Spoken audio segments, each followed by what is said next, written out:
Hello, and thank you everybody for joining us today. I'd like to welcome everybody. I'm in from snowy Vancouver. We're not used to snowy Vancouver, so as I was telling a couple other people here, there's a little bit of a situation happening in Vancouver today with the snow. I would love to hear where you're all joining in from. Well, I just chat a little bit about me and what we're going to bring you today.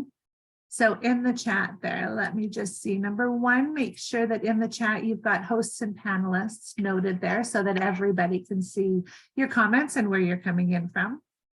And what we're going to bring you today is a little bit of coaching knowledge. So I'm going to start right in on the webinar and I'll chat about me at the end here. So what we have got today, there we go. We've got Rosa bringing us some information today.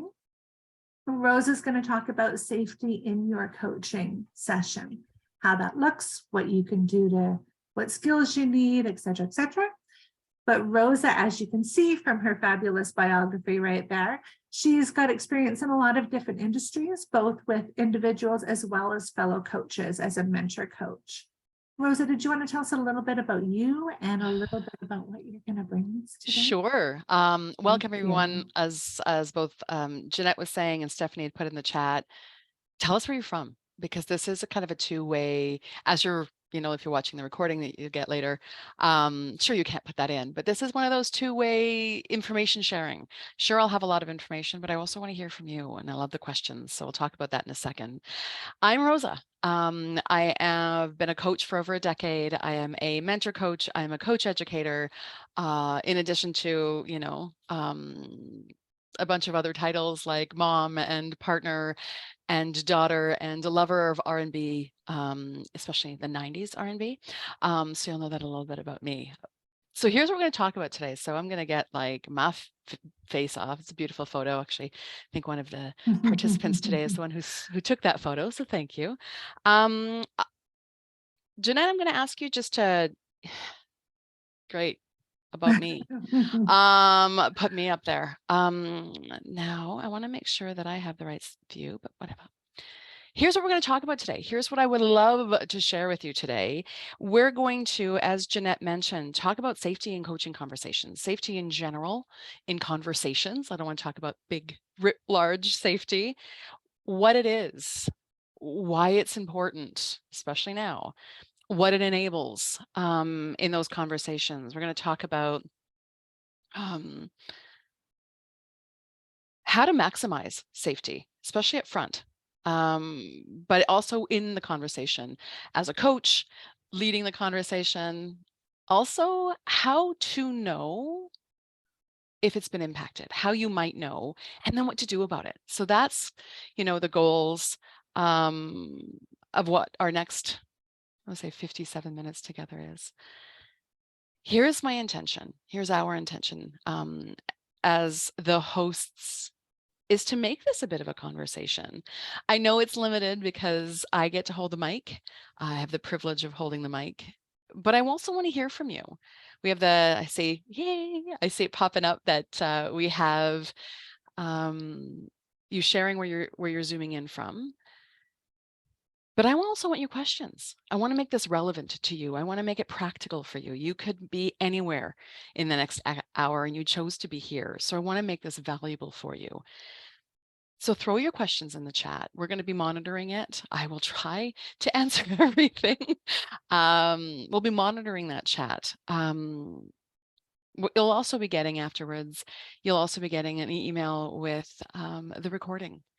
And if there's anything in it that you want to, share or ask questions about after the fact, just email us or look us up. I want this to be a continued conversation. So I'm going to jump in.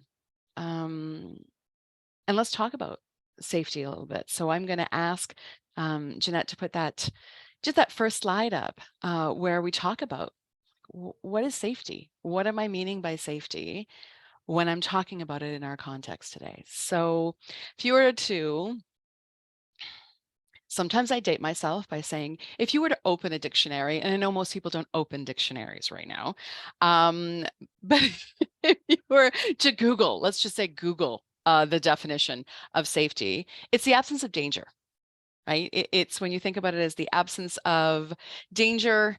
Most cases we think about it as a physical danger, but I'll get you to advance the slide if I can, Jeanette. And then we'll go back to having a conversation where it's just me talking. It's more than just physical danger, especially when we talk about it in the context.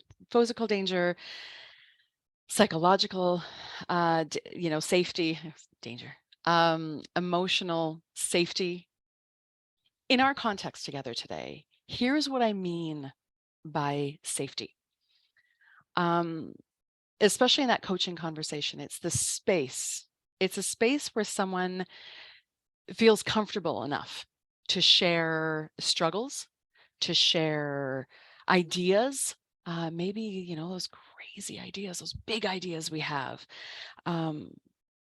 dreams, fears, without any fear of judgment, without any fear of bias, without any fear of someone telling them what to do. That's what I mean in our purposes. That's what I mean about creating safety.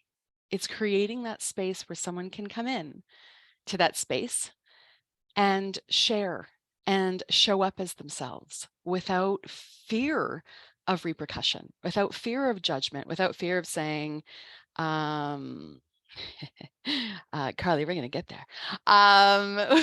Carly asked the wonderful question of what makes them feel safe in a conversation. And we're going to get there, because the first part is like, what is it? What does it feel like? And I'm going to ask you some of those questions.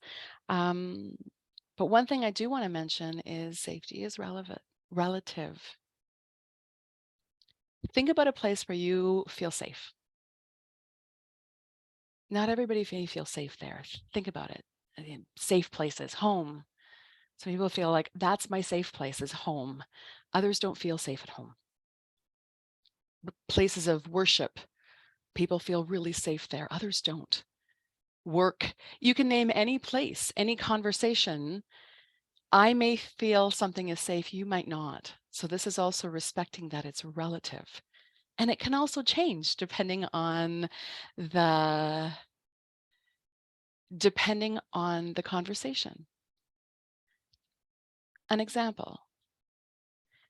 I feel like if I'm having a conversation with my spouse, I feel safe enough to share some things, most things, all things. But maybe there's some things that I may not feel safe enough to share because I don't want them to feel anxious for me, or I haven't thought it out yet. I haven't thought out this big wild idea yet, and I want to do it in a place where, someone doesn't have any, preconceived notions. I bring it to a coaching conversation. That's what we're talking about today. And the reason I say I wanted to highlight the relative part is, as coaches, as someone in a coaching conversation, respect that it is, it may change for someone. My safe isn't your safe. Your safe may also change. So just having that in the back of your head, having that, on your heart, on your head, as you have these conversations, helps understand that it may evolve. And it's another person's definition. It's not mine as the coach. We'll get into that. So why is it important? I'm going to ask the question to the group. I want you to think about a conversation where recently, whatever you call recent, that you felt safe. I want to think about it for a few seconds, where you felt safe to share, where you felt safe to be, where you felt seen, heard, understood. When you think about that conversation and that safety you felt, what did it enable you to say? What did it enable you to do in that conversation? You're right, Shelley, it does include trust and kindness. That's one of those are the enablers that we're going to talk about in a second. Or those things that kind of set the stage. But when you feel safe, what do you get to do that you wouldn't do if you didn't feel so safe? And I'm curious.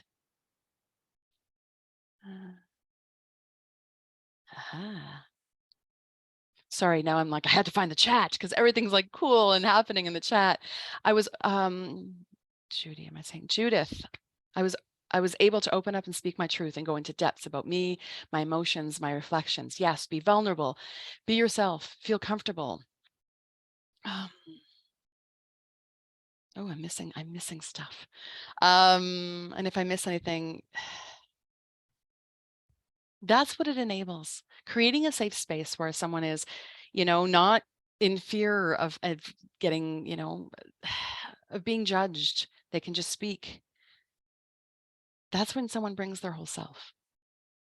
They're more vulnerable, they're braver, they're showing up more authentically. And I'm going to be honest, folks, there are not a lot of safe spaces in the world anymore. A lot of people don't feel safe. It is a hectic, havoc inducing, anxiety inducing world. And that's one of the magic places, one of the magic things about coaching is in that space, people feel safe. So there's maybe not a lot of places. So creating the safety in a coaching conversation is paramount. I love that, Yasmin. You can say something without censoring. No walls, no safety guards. Judith, thank you. That's why safety is so important. One, because there's not very many spaces. So when people have those spaces and can go deeper and can get to roots, we talk about it in our program. We talk about, especially in our 555 program in our fast track, we talk about the iceberg. And safety enables someone to get below the surface, go below the surface. Let's talk about emotions. Let's talk about, values. Let's talk about the root of stuff and get some real deep transformative conversation happen. That's why safety is so important in a coaching conversation. That's why I would say it's paramount, because when you create that, you support someone to go deeper. So how do you do it? Some of the questions are like, okay, so how do I do that? And when I talk about how to establish safety, I'm going to look at it from, again, in that coaching space, from 3 elements. One is the ICF, the International Coaching Federation's competencies. These are those guidelines to say, here's what we say a coach needs to have, the competencies they need. Now, I will say that all of the competencies and the skills, as I talk about skills, but all of the competencies play a role in establishing that safety. All of them. I'm only going to touch on some of them. I'm not going to go through a list of ICF competencies. Some of you may be really familiar with them. If you're not, go to the ICF website. Like they outline them. And the first is that the ICF, like ethics and confidentiality, is one of those places. As ICF credentialed coaches, as ICF members, we say, you know what? There's an ethical code that we adhere to. One of those is confidentiality. So not only does someone who's working with us know, because as coaches, we set that space. We set the space, we set the boundaries, and someone feels safe if they understand what's within the boundaries. So one of those things is, hey, this person, this coach adheres to a code of ethics. So I know that there's a code of ethics. Okay, I'm starting to trust, which is an enabler to safety. That confidentiality piece, hey, everything that's said in a coaching conversation stays here. That enables that kind of adds to that safety of, here's the container. Sometimes we talk about, again, I'm going to date myself, I think it's Get Smart, where the cone, would come down over them and they would have these conversations. That's what that's what confidentiality feels like in a coaching conversation. Anything that happens here stays here. It creates that space of, here's some walls, here's this space where nothing gets to go out of there. So someone starts feeling like, hey, I can play in this space without fear of it going out because I haven't formed my idea yet, or I haven't thought this through, or I don't want people to feel to know my weaknesses or my biggest fears. So they know that there's that boundary there. Enables a coaching mindset is one of those others competencies in the ICF. And part of that is that credential piece. Hey, this coach has been doing some work and they continue that professional development. That also helps someone trust me. to be like, not only does she adhere to an ethical code and she keeps things confidential, she's always sharpening her saw, if you want to take Stephen Covey's work, and that language. She's always making sure that she is developing that coach mindset and stays in that coach mindset, approaches everything as a coach. Another one of those competencies, if you want to look through the competencies, is establishing and maintaining agreements. We talk about these in our fast track. We talk about it. We create the space for people to practice that. Of the agreement part is not only, hey, what do you want to talk about today? You as the client, it's your agenda. What do you want to talk about? It helps someone feel safe because they know they're in control of the agenda, not someone else. Someone's not going to take them off. The other place of that is, here's how coaching is different from other disciplines. Here's how coaching is different from consulting or teaching or therapy, that place of, here's what you're getting into. So someone, again, a client comes in and it's like, okay, I can trust the process. Not only trusting the person, the coach, trusting the process. This is what I'm to expect. This is what it looks like. That helps create the structure for someone to come in and feel safer because the structure is safe. Then they start feeling safe with you because they're like, yeah, you have a code of ethics, you've done your work. And then there is that competency, the big competency of cultivates trust and safety. That competency, I think, is just, again, most of the competencies create that safety, but this is that fundamental place where it says, I as a coach see you. I respect your choices. I respect your identity. I hold you capable. And let's dance together. I'm here to support you. That sets the foundation for someone coming in to feel like, hey, this person is in my corner. They're not going to take the agenda from me. They think that I can do this. Okay.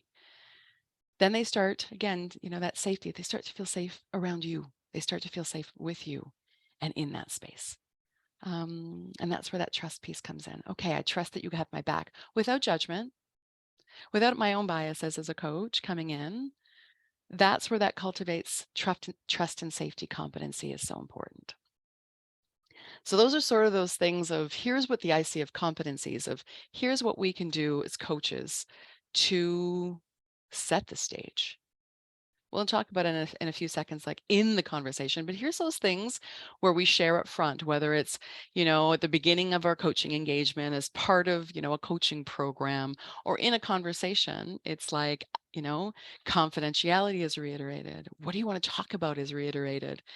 And then I'm showing those competencies within the conversation and using skills. In our 555 program, we talk about, the skills, the coaching skills, the steps, if you want to talk about it, not necessarily linear, and the guiding principles. In those skills, one of those is listening. All the way through the ICF competencies is also one of the, foundational pillars that we talk about throughout our programs. Listening.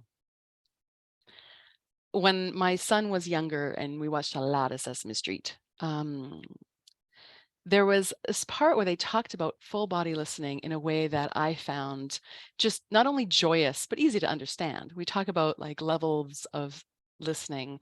They talked about whole body listening, like your eyes are watching, your ears are listening, your voice is quiet, and your body is calm. That's a skill as a coach. And that's one of those skills that we learn and use and practice. But when someone is feeling heard, they're going to, share. They're going to feel safe to share. They're going to feel safe to, be in that space with you. So one of those skills is listening. Again, all of the skills, act as the foundation. They help, they support safety. I'm just bringing up a few of them. One of them is listening, encouraging, but we also ask questions. It's one of the, most used tools. It's the foundation of coaching is I'm asking questions. And some of that is those questions done in a with all the other elements of as a coach, seeing you, respecting what's going on. If I, as a coach, can ask questions of you and help you see, sometimes we use the analogy of, see the different rooms, see around where you currently are, or your client currently is, look into the other spaces, look around. If I can help you through questions, if coaches can help you explore, then what you're doing is also, looking around for potential obstacles and things that outside of a coaching conversation, once you take what you've worked through in the coaching conversation, it helps you take it out of the coaching conversation and into the real world, because the coach has helped you asked questions and helped you look around, or helped you expand that awareness.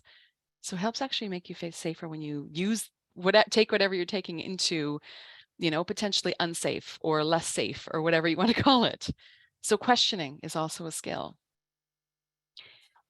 And for me, one of the elements, I talk about the competencies, I talk about the actual skill. Here's some skills that we use as coaches that help create that safety before and during. And for me, some of the most important pieces are the guiding principles. We talk about that in our program as well. Two of the ones that I'd love to highlight are: one, be curious. We'll talk about that as one of the ways to pivot, as the title of the webinar shares, when safety is impacted or could be impacted. It's about being curious. What's happening? The curiosity also, there's no judgment in curiosity. I want to know more. So that embodying that curious mind, being curious, adds to that safety. And the other is accepting. Again, when someone feels seen, heard, and understood, they're willing to share. So as a coach, when you can use those principles of I'm accepting whatever's happening here, including when someone potentially shifts within a conversation. So that shares a little bit about how do you set the stage? And I want to just make sure I haven't missed anything in the chat, any questions, but that's how you set the stage for safety. Again, set the boundaries for the space. And then within the space, be curious, ask questions, be accepting, and hold the other person completely capable. So all of this is those things that you might do to create the safety. And you're like, okay, awesome. So you've done the work. You've done all of, you put all those spaces together. You're like, okay, it's not necessarily a checklist. But you're like, okay, all right. So I've done, I've looked at the ICF competencies. I've talked about the ethics. I've created a space for someone to come in, and something happens. And this is what this is about. It's what happens. What do you do in a conversation if that safety is impacted? But before we get there, I'm going to ask a question. I want you to think about whether a conversation that you've been in a conversation, or as a coach, because I see from many of the participants, many of them look familiar, practicing coaches, however you want to say you're practicing that. I'm curious. That's what I do. How might you sense or see when safety is lost, or when it's impacted? I'm curious as to what you have seen in the past. What have you heard? What have you seen in those conversations that gave you an indication that safety was impacted? That, like sometimes I'll call it a tripwire, that something was tripped. I'd love for you to put it into the chat. what could it look like? What could it sound like? What do you see? What do you hear?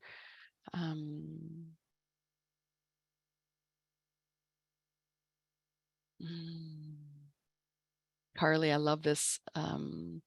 Shut down, eyes toward the floor, slumping over. Again, body language, like whole body listening, where you're like, you haven't said anything. Someone becomes deflated. Shoulders, for some reason, I want to do this. Shoulders go down, facial expression, tone. Oh my God, this is awesome. See a change in body language, positioning, arms crossed, legs crossed. Again, a closing up. Silence, hesitation, body language. Again, it's this whole like, I'm watching, I am listening with my whole body. Short answers, really great, because it's like, hey, you're talking, everything's fine, and boop, something happens. And it's like, I see body language. I hear, short answers, fidgeting, like something changes.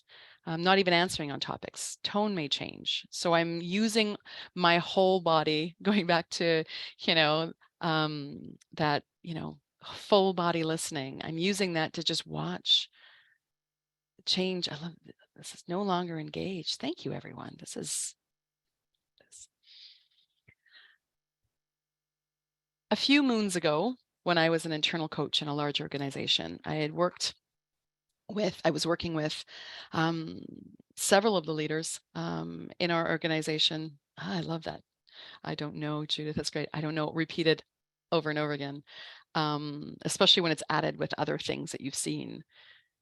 So I was in the coaching program that I was leading, I was working with a very up and coming, ambitious leader. And we had been in the middle of our coaching engagement. We had done all of the things. I had done all of the things. I, created at the beginning, this is what coaching is, and this is what it is. This is what our engagement looks like. And in each conversation, I would do the same about confidentiality. So we had this flow. And she was always very forthcoming, especially as we were gaining traction, getting her towards a goal she was like set on. And it was an hour-long conversation. We're in the 50 minutes. And as many of you will, recognize, we're in that place where we're action planning. Like we've gone through, we're getting to the place. And she had said, okay, I've done this and this. Okay. And, get into that place. All right. Okay. So as many of us do, these are the actions. Awesome. When will you have, when do you, let's put some dates around that. And we were flowing.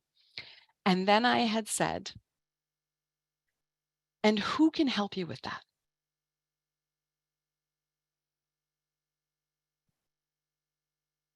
It's like radio silence. The air had been sucked out of the room, doing many of those things that, were mentioned. There was again, what was I seeing? Facial expressions changed. Like something went, it was like I just sensed it. That's metaphoric. A switch had flipped. We went from being in flow to something changed. The rhythm of her, when she started talking, it was very short. It was very curt, if I want to say it that way, which was very different from what it had been right before. Body language, very similar. Shoulders down, eyes down. She got smaller right in front of me. Deflated. That's what it is. It's like, hey, very animated. And then as soon as I'll use my language, the wire was tripped. Something changed. There was a deflation in the energy. There was no energy. I would say it was like the air was sucked out of the room. I heard silence where it was like, it was different. And here's where I want to just emphasize that feeling as a coach of trusting that intuition. We gather information as coaches. We're watching someone's, body language. We're watching, what their body is saying. We're listening for what they are saying, what we're not saying, how they're saying. We're gathering information. And when we sit in the conversation and we're in it, we've done our work, we're coaching, we're in that presence place, we feel it. And my invitation, because I'm not going to direct you to do anything. It's not very coach-like, is it? My invitation is, as a coach, trust it. Trust what your own person is saying. Again, we gather information from all of our senses, and sometimes we'll be like, "Oh, okay, yeah, the volume goes different, the tone is different, but that's okay." And then there is something niggling at us. There's that gut feeling, that intuition of something just happened. Listen to that. Not only in that safety conversation, but in any conversation in terms of when you're in that coaching space. Listen to it. When your gut's asking, when your gut's kind of like, something happened, listen to that. Give voice to that.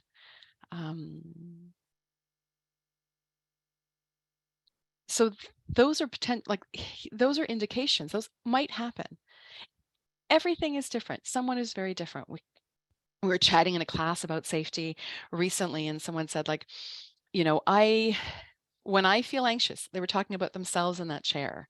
As a coach asked them a question and they felt really, really anxious, they said, like, my body starts to tremble and I need to run, because that's what happens. Regardless of why, regardless of where the wire was that you tripped as a coach, or potentially tripped, or someone, regardless of what happened, body reactions are very similar when safety is impacted. There may not be, a bear, but the reaction is the same. So it is that space of, like, we're ready to fight. It's like, oh, okay, I got to go, whatever that language, whatever that looks like for that person. They may go into flight mode. They may go into fight mode. They may go into freeze mode, where it's like, I don't want to be here anymore. This is not safe. Please stop. Like I'm deer in headlights. And sometimes that happens. So here's how you gather. Love that. Thanks, Mark. Because yeah, some people can be like, oh, I can just be like, and I might not be able to tell from body language. That's where it's like, gather information and listen to yourself. Listen to that intuition that's saying, ooh. Of course, my intuition talks like that. Something just happened. Because something I want to highlight. I want to, I think we still use highlighters, right? I'm not dating myself. I want to highlight, bold, underscore. Someone may be triggered, and I'll use that language very intentionally. Again, whether it's push a button or, tripwire. Someone might be triggered by something you did or didn't do. And it's not about you. I'll explain. Because I don't want to be, I want to shift from, here's how you create the safety. Here's everything you can do in your power as a coach to create the safety. Here's what you can do before. Here's what you can do within to reiterate and watch and, be present so that someone is safe and all of that stuff. And then you may have done something, said something, tripped a wire. Regardless of, again, I did something, and I'll, share the story. They may be triggered. Whoever you're talking about may be, like, something happened because of something you did or didn't do, but it's not about you as a coach. You can be the best coach in the world. I don't want to say most perfect, because there's no such thing. You can be a really, you've done your work as a coach. Your skills are very sharp as a coach. You do all of the stuff. You check all the boxes, and you can still do something in a coaching conversation that inadvertently impacts safety. So what happens? Go back to, the conversation with the leader that I was working with. And I'll share what I did, and then I'll add to it, because some of it was just very in the moment. And then pondering it afterwards, I added a few things like, oh, I think I did this, and I would love to do this in the future, be more intentional about it. So in the room, and it was a small room, I remember, it was small before the air was sucked out of it. The first thing I did was acknowledge something changed. It wasn't acknowledge something went wrong or acknowledge, oh my God, it was acknowledge something was changing. It was just an observation, because that's, when you think about that place of keeping that coach presence, you're being curious about what just happened, but you're acknowledging it. You're not just ignoring it and continuing and acknowledge. I said, ooh, probably didn't do that. I said, here's what I just noticed. I asked a question, didn't say the question again because I tripped a wire, didn't want to re-trip it.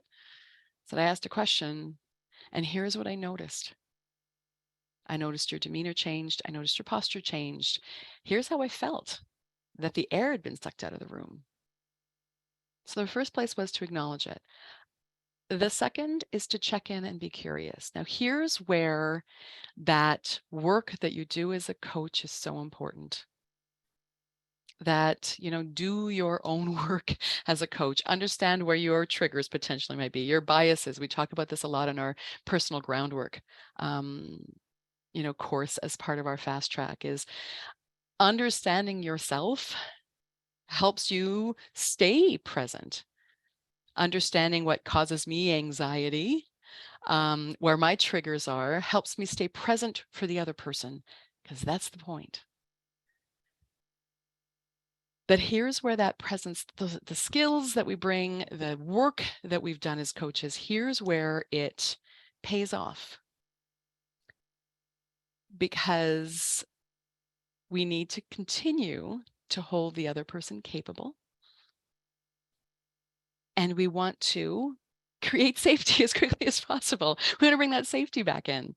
So it becomes as a coach, that coaching presence, when we talk about it as a competency, I don't get hooked into the emotion. It's not about, oh my God, I did something wrong as a coach. And that, no, I need to stay present with the other person. And I did. I checked in and said, here's what I observed. Talk to me. I didn't ask a question in the moment. Could have asked questions like, am I seeing that right? It wasn't about tell me what's going on. I need to know as a coach so we can fix it. You don't need to know as a coach. What our first job in that moment is, still stay with the person, check in with them, and let them lead the rest of the conversation. So I checked in, I said, like, what happened? And still sensed that she's like, you know what, and it was very short. She pretty much said, yeah, I don't know, and I don't want to talk about it. Okay. Again, there's that accepting place when we talk about those guiding principles. I'm meeting her where she is. This isn't about my agenda. So the next question is, okay, we have about 8 minutes left scheduled. What do you want to do with it? And her answer, which again would not have been my answer, but her answer was, I want to reiterate those 3 actions that I'm taking and the deadlines, and get them written down in my book. And then if we can close up, perfect. And that's what we did. And we got those done, ended the conversation, and she was still able to stay present. So when I talk about what you might do, if you are encountering something similar, that in a conversation, again, you witness some of those things that you're talking about, if there's a shift, there's a deflation, there's something, be curious. mention it, acknowledge something has changed. It's also a great technique in any conversation, whether it's safety related or not, of I just want to acknowledge something shifted, whether it was someone went from being really low energy to high energy or the other way. We acknowledge something shifted and then we check in and be curious. What is that about? You know, all with the intention of keeping that safety. This isn't again about poking. I want to know, I want to know, I want to know. That's not what a coach does. The other piece of that is that this isn't your agenda. This isn't about, oh, I'm onto something. Sometimes we coaches love seeing our clients succeed. We want them to get to a place that they can just see and like, oh, if they could just see one more thing, if they could just, oh, if they could see over this obstacle, they'd see that everything is in front of them. We'd love that for them. And we cannot do that for them. All we do is enable that. But if someone doesn't want to walk a path, we cannot force them to walk that path. That's not coach-like. That's not being in that coach space. That might be other disciplines, cool. But a coach is all about the other person and the other person's agenda. So again, when you talk about staying flexible, being in the space that you started with the intention of, I'm here for the other person. What's their agenda? What's their goal? How can I support you to get there? But it's not about the coach. So it's not about you being hooked into that emotion. It's not about you like, oh, okay, I'm going to ignore everything that's happening and I'm just going to be anxious with you and start talking really, really fast. It's not about that. So again, if you want to think about it as like, what can you do? Acknowledge, check in, be curious, and then listen to the other person and follow their lead. If they say, I want to get out, I want to leave, whatever, I want to, whatever, don't push. Stay in that coach presence and then hold them capable. And ask the question. Again, if there's space left or whatever, ask the question. What would you like to do with the rest of our time?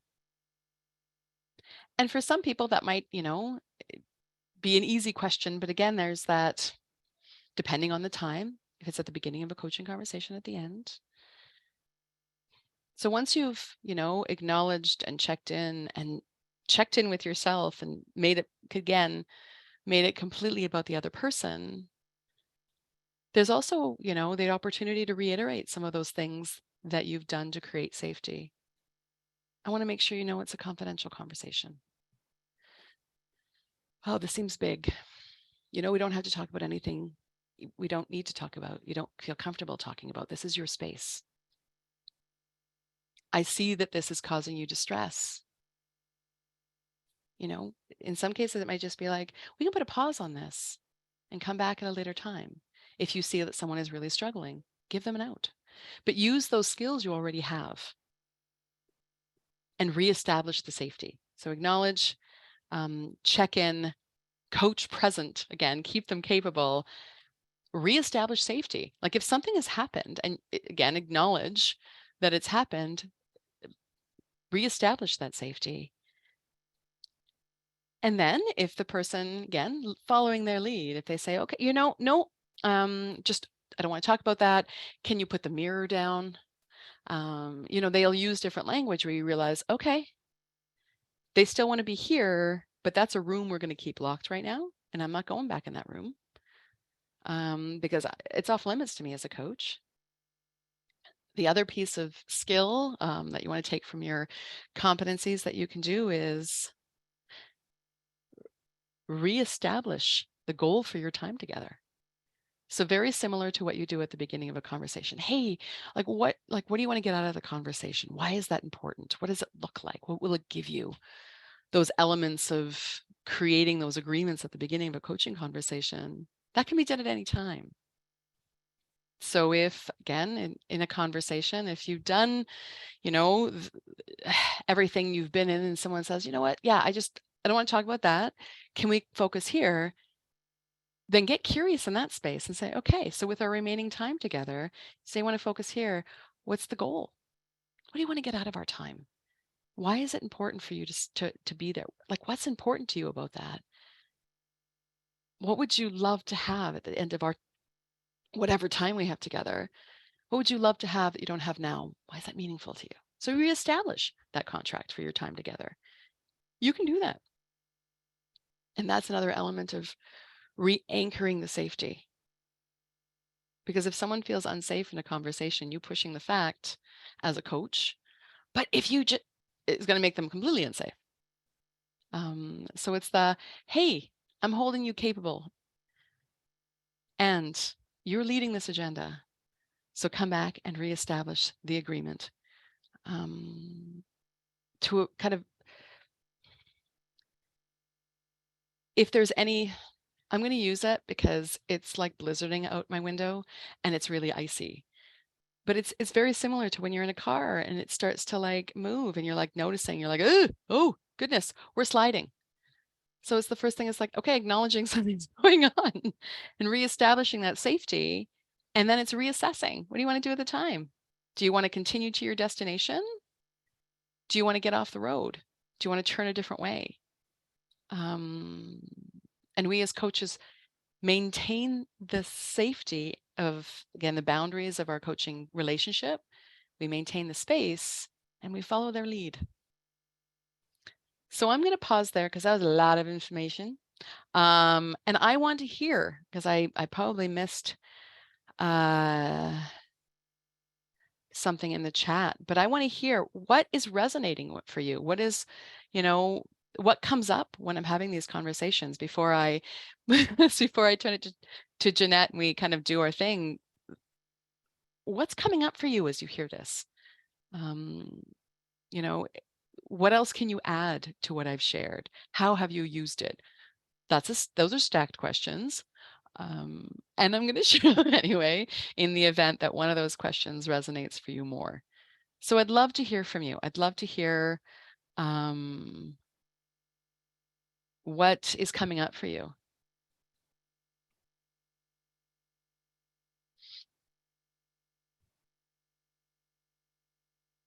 Sorry, I had to pause because Shelley just had appreciation of the privilege of learning. That struck me. As you can tell, so it wasn't a shift in safety. It was I was touched by that. Thank you. Judith, a challenge to get out of my own way, remind myself that I'm not the expert in coaching conversation, but simply a co-creator. Judith, how beautiful. Thank you for that gift. We bring the structure as coaches. We bring the, hey, here's what a coach does and doesn't do. Here's what our time together. I'm going to ask a bunch of questions. Here's the time that we have. I'm going to keep the time. But I don't run the place. Like I don't have the dance that happens in between is not, yours as a coach. You're co-creating it. You're following someone else's lead. It's their agenda, and you're bringing your whole self to do that. Thank you for that. Great reminder to be a partner. Absolutely, because it's not about you as a coach. It really isn't. That almost takes the pressure off. You don't have to be an expert in everything or everyone, because we don't know where the tripwires are for someone. Let's be honest. I don't even think I know where my tripwires are until they're tripped. So we can't know what it's going to look like for everyone. We don't know where everybody's buttons are. This is about us as coaches and how we remain in that space and then continue to support others. And yes, Carly, I'm giving you a yes, you do. I do, in fact, have the power and ability to create safe spaces for myself and others. And I would probably add to that you've already been doing it. I will absolutely, I will add to that. Coaching is a learning partnership. I'm using a client, it's Judith's talking about, I'm using it with clients to make them understand what it's all about. Yes, because it is. It's a partnership. And how many? I understand you all can't raise your hands. And if you can, I can't see you. But many of us, most of us, I can speak just to myself, learn something from every coaching conversation I'm in. Some of it is, hey, I've learned something about my coaching practice. I've learned something about the other person.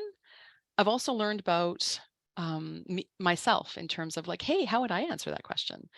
Or, wow, I never thought of it that way. Even sitting in that coach space. Again, it's this is about the safety piece is about how do you as a coach ensure that the other person has agency. They keep their power, friend, because it's theirs, and that's the beauty of it. Yes, I agree with Judith that I need to learn. I am not the only one with the answers. I need to have the answers. The session needs to be client centered. Love that, Kim. Thank you for that. Because again, most of us have created worlds. We've created professional lives. We've created entire, realities where we are how we thrive, how we get paid, how we are successful. All of those things are about how what we know and what we're experts in and the answers we have. And that's why coaching is such a powerful place, because it helps us shift into, as a coach, it's wait a second, I don't have to have the answers. The other person has all the answers they need. They are completely capable. They are resourceful. They are whole. Now, thank you, Martin. There's a huge cultural dimension to safety. So it's really important to be able to recognize, acknowledge, and hold the client safe. You probably won't know what the tripwires are until you trip one. Absolutely. As a coach or even as a client, I don't know where my tripwires are, but cultural differences. I've said at one point, it's like the trauma in me greets the trauma in you. You don't know someone's history. You don't know someone's upbringing. You don't know someone's life, and you honor all of it. That's the beauty, and that's, I think, the magic of coaching conversations, because I honor you wholly, and including those tripwires. I honor you wholly and help you come into this space. Now, what do we want to do with it? Like how is this going to be supportive for you? And I'm looking at the time. Jeanette, I know we want to hold a couple of minutes at the end, even for people to be like, what are you taking away? But I also want to share, I've talked about it all the way. Don't know why I'm doing this, but it's woven through. I've talked about our programs all the way through. Jeanette, come back. I want to save some space so you can share the details of Perfect.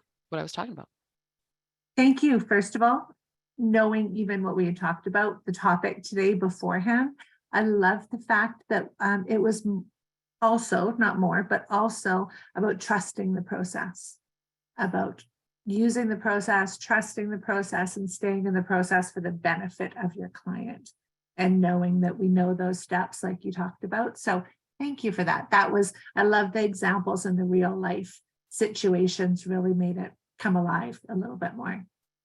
So I will give everyone a few minutes there to put their comments for Rosa, any others that come up in the chat there, while I just briefly go through a few things about us and coaching out of the box. Let me see here. There we go. I'll just share on again. So who uses coaching out of the box? Well, you, of course, because a number of you I know have used some of our programs. So we're super happy to see you here today. 38 countries, over 33,000 people, and that number just keeps going up. And thank goodness for all the anxieties that we're feeling in the world today, we're really seeing as a company that organizations are really starting to support their teams a lot more these days, and offering coaching, getting them coached, being a part of the coaching world as much as they can, and enabling their individuals to do that as well. So for me, that's just an amazing place to see. And where do you see yourself? We have a number of different steps and options that you can jump into, whether you're starting out in coaching, maybe you have some pieces, some training, you're not sure where to go from here, you want to get your ICF credential. As you can see, there's lots of different steps there. So reach out to me. We can have that conversation. As Rosa kept talking about, I can be a little coach sometimes too. So we'll have that conversation, see where you're at and what we can do to help fill in those gaps to what your goal is. Whether or not it's an ICF credential, coaching skills still will benefit every area of your life. The next programs we have coming up, the next couple start in January. So there's a few a la cartes, we call them there. January 10th is our next fast track to ICF credential. Again, lots of ICF changes right now. We do have on our website a webinar that we did in October that just runs through a little bit of the changes as well. Reach out to me. We can chat about what's going on. As well, I'm going to highlight there the Certified Diversity Coach program starting in February. So, and our next webinar in January will be on diversity with the dates to be announced. So don't miss out on that one if diversity in your coaching is something that you are looking for. And now we're back to that question and answer time. So I'm going to stop that share just because, you know, why not? Let's see our faces on a snowy day. Is there any questions that what we've missed, something that we didn't get to either on our programs or on what Rosa was chatting about today with our coaching conversations? I'm just going to sneak back in the chat here. And while you do that, I'd love to hear it. Thank you, first of all, for some of the very generous comments that are in the chat and for participating. These are made better when you participate and share, because then it becomes interactive as a webinar can be. So thank you for that. If anyone again, if it's not questions, I'd love to hear what I'll use the language, what gem you're walking away with, what one thing that you're like, I knew that and now it's highlighted, or I didn't know that, or whatever that looks like for you. Would love for you to pop it in your chat, in the chat, in yours. Would love to pop it in, because I love hearing, like, what was it that you're taking away? Very coach-like. What are you taking away from a conversation? What are you going to do with it? But I love seeing that because it helps us keep these very relevant. And for me, very, very on a personal level, it also is all about learning and being curious for me. So I'd love to hear, yes. Sorry, Jane, I just saw John's comment about pay attention with your whole body. Yes, and trust that place of when you feel something, again, whether it's in that safety place, I'll kind of do a zoom out, whether it's in that safety place of like something just, or in any place in a coaching conversation, it's listen to what is inside you as a coach, to be like, I'm going to ask this question, or I just noticed something like lit up when they said that. I'm going to explore a little bit with curiosity. But yeah, and again, I'll reiterate what Jeanette said about this being a continued conversation. Like, reach out. There's LinkedIn, we're everywhere, right? We are everywhere. We're everywhere. It makes There's me feel buttons spooky when I say that. we're everywhere. We're everywhere. On our website, if for some reason you don't see it on our website, click that program advisor button. Our email is there. advisor@coachingoutofthebox gets me, and I can connect you to anyone, not to anyone, to Rosa, to Stephanie.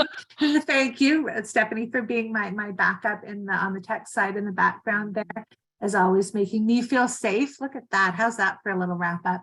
Making me feel physically safe in this space. And Rosa, I would love, I know we're coming up on like 12 o'clock here, a couple of comments there, but I'm curious on that conversation that you shared with that individual on your next session. How was the vibe, the feeling with that session? I would say the vibe was the same as always. Even at the end of the session, that safety was impacted. When we went back and I said, like, what do you want to focus on? And it went back to our relationship. And again, it comes back to I may have tripped the wire, but it's not about me. And it wasn't about our relationship. It was like, let's, thanks for kind of closing that loop. Carly had a question and I want to get back to it. Interesting thought. I wonder if having a therapy trained dog, just present in the room as part of your coaching with consent of the coach, could offer safety within sessions. And I think for me, it's whatever adds to the person's safety. Whatever that looks like. Again, if it's something tactile, if it's another presence, if it's whatever it is, having that conversation with who you're working with and being curious about what the options are in order to keep them to add to that safety. Because again, adding to that safety is going to enable you to go deeper as that partnership.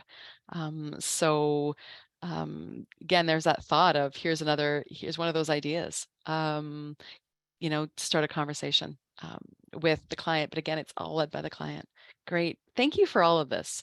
I know that we're getting to the top of the hour. We're right at that 12 o'clock piece there. So if anyone has to pop off, absolutely feel free to do that. I'm going to turn off the recording, but we will be here for a few more minutes. So don't feel that if your question has been missed, we will be here. Bye, everyone who has to jump off. And thank you again for joining us.